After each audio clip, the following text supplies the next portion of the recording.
Hi folks, hope you're all good. So it's been a few weeks since I made a video. I've been a bit busy. Okay, I thought I'd do one a kind of philosophy video now. This is subject a bit of a standalone one. I haven't really done exactly this subject before. I probably won't do again, or maybe I will. Depends if I think of more things to do with it. Anyway, what I'm thinking about is reason. I've kind of thought of like 5 different words that mean, or particularly 3 of them, that mean this kind of same thing, or some very overlapping meanings rather. Okay, I'll give you the 5 words anyway. The 3 that really have close meanings, I think, is reason, or reasonable, rational, and sensible. I think I certainly use them fairly interchangeably. I suppose sensible is a little bit more of an informal kind of term. Rational and reasonable are a bit more sound like you got some technical knowledge or something. A bit more kind of rigorous sounding. And the other 2 words, which may be slightly different meanings, but some overlap, is are logical and sane. Obviously, the word logical has got this kind of evokes logic. Obviously, the kind of subject you get in computers and mathematics and set theory and all that sort of stuff. So it's got its own meaning a bit. But sometimes logical. Sometimes you say, well, if you got a logical person, it's kind of a bit. You can be used interchangeably with a rational person or a sensible person, or a logical place to start would be like a sensible place to start. And the other word, sane, obviously has got this medical kind of connotation. So if you're in a hospital, you're more likely to be called insane than not sensible or irrational. But still, I think they often can be used interchangeably. So I was trying to think, what do we actually mean by this? What's the definition of these things?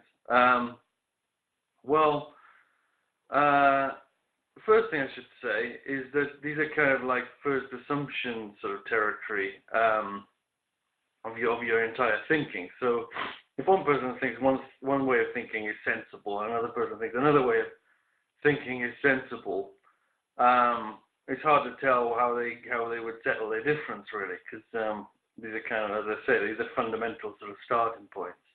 And again, if I choose what I think is rational or sensible, let me, by the way, use the word. Let me just use the word reasonable. Just pick that out of the 5 of them from now on in this video to just simplify things. So reasonable. I mean, if I pick a definition for reasonable? What have I based that on? Is that based on reasonable assumptions? Again, you got to kind of start somewhere, and it's kind of anyone's guess where you start, really. So I've kind of thought of 3 different sort of definitions for reasonable. To be honest, and I haven't completely settled on any one. I think the best definition I can think of is reasonable sort of thinking is thinking that it kind of tracks reality. So for example, if you're a detective and you see some evidence, whatever, some blood on the floor or whatever, you make some sort of reasonable assumptions, and then you end up correctly working out who did the crime. You can have some theory, like some mathematical theory or something, but if it doesn't actually track reality, then it isn't really reasonable. That's a kind of empirical sort of way of defining this stuff.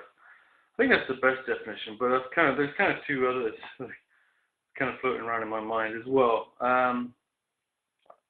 We might also say that if someone's reasonable, also rational, sensible, sane, and logical, we'd say that they have consistent thinking. So they're two different ideas won't contradict one another, and also their behaviour won't contradict their beliefs. For example, they won't be like a fundamental Christian, but then also go to a gay club at night or whatever. That would be irrational. Let's say. The other reason I've kind of the other definition I've kind of thought of, which is I think I would be using this kind of definition when I'm using these words a bit more informally.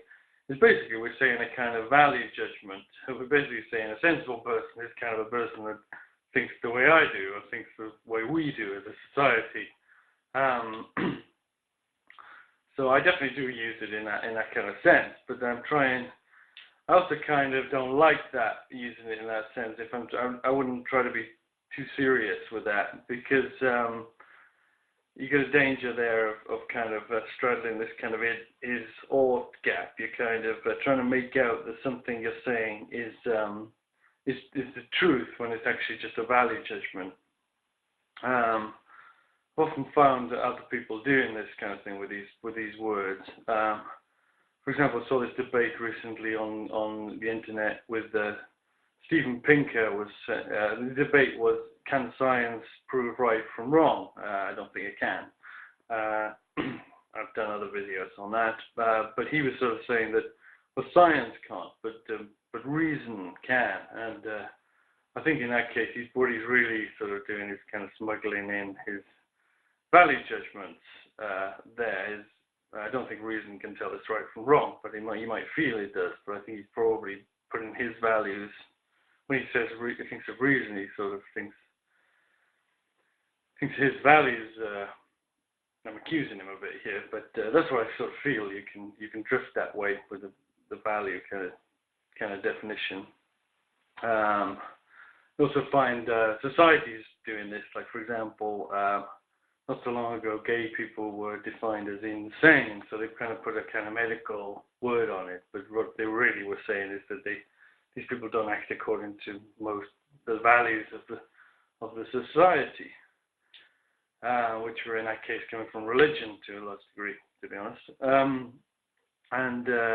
Well, last example, I think the French Revolution was kind of declared itself to be a kind of rational society, a society based on reason. And again, it was I'm not terribly against some of the ideas of the French Revolution, but they again were probably smuggling in a kind of value judgment. Anyway, those are my thoughts on this interesting philosophical subject. All the best.